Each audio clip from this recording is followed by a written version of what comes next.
Hey everybody, it's Andrew Lowen of Deliverance here. I wanted to make a video that went over solo play in Deliverance. And one of the main things about solo play in games, I feel like when a game asks you to just play with two characters or play two-handed, in essence you're playing a two-player game by yourself. And for Deliverance, I really wanted it to be a true solo experience, and in this case, that means one angel against the forces of darkness. So I wanted to go over some of the rules, some of the kind of the features of solo play, and how the game works. This is kind of the aftermath of a battle that I just played, which was I played Christine, the voice of thunder, very cool little 3D printed mini that I just did, and just to test out the files that we're putting together. So I wanted to go over some of the features of solo play and the differences. So normally, when you're playing when you're playing a game of Deliverance, you get two actions for your character. You can use these actions to do whatever you want, lots of different options, but when you've used your two actions, your turn ends. And then it's going to go over to the next demon in initiative order to act. In this case, you would see that this demon has already acted. It's the unclean spirit's turn to go. So I do this and then roll dice to see what it is that they do. And that's the play alternates between angels and demons until all of the characters have acted. And in solo play, it's a little bit different because you're the only angel. And so you're going to have, number one, you're going to have an additional action. So you're going to get a second turn in solo play. You get to use one action for your second turn, and again, it can be on anything that your character can do. Additional skills are in these talents, but you have this curious mechanic called the Intercessor. The Intercessor gets an action. It is not as powerful as a standard angel's action, but you can do some interesting things. Like this right here, you can move a saint, which is not normal. Most angels cannot do that. And then, just like your angel character gets talents, the Intercessor gets talents as well, and you can do some pretty cool things. Very solo-focused skills. So let's look at a couple of these. So, all right. So these level 1 talents, Encouraging Word, increase the strength of one of the Intercessor's actions. So the Encourage action gives an angel a courage, and so you can upgrade that skill to potentially grant 2 courage.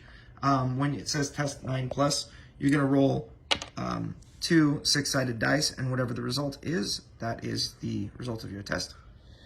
This one here is a passive that you might see as very weak at first. It is only a level 1 talent, but at any time you can grant an angel 1 courage, which is the resource that you use to kind of unleash your powerful skills. And that can be very important, very timely.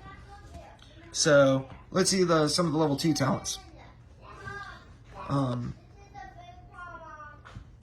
Thank you, Brady. My daughters. So level 2 talents. Now, Emboldened Prayers. Whenever the Intercessor tests, you add 1 to the result.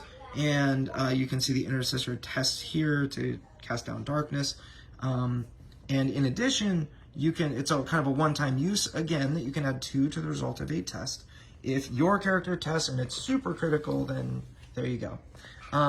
Prayer for Justice is a skill that's just a simple skill. It's an action that the Intercessor can use to actually deal damage. So by default, the Intercessor does not have a damage-dealing skill, and so that's one of the ways that you can get it.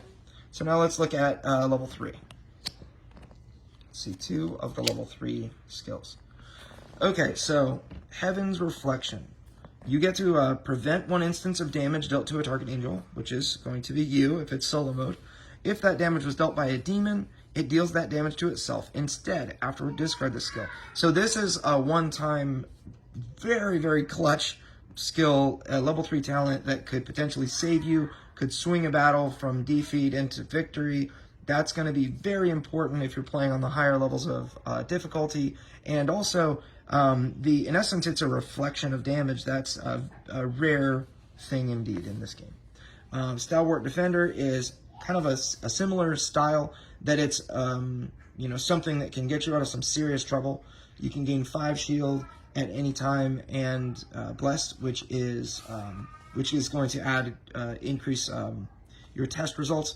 But 5 shield in the midst of a chaotic battle can really swing things. And so the Intercessor is really meant to kind of counter the downside of solo play, which is that when a bunch of demons are on the field, guess who they're all going after, you know? And that is the inherent difficulty in Deliverance, is that, you know, Christine has 17 health, but 2 angels, let's say, would have, you know, 30 to 36 health in a game.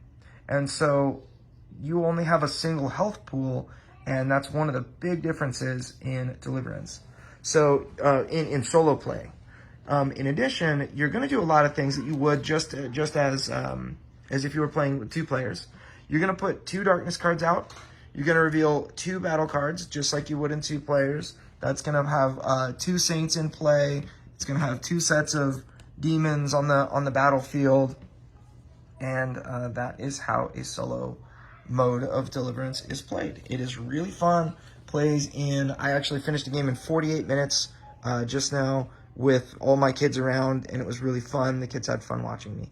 So anyway, hope you all enjoyed this video, and I hope it explained things to you that you wanted to know. Feel free to ask me any questions in the comments below, and let me know if you plan on playing this game solo. All right, bye.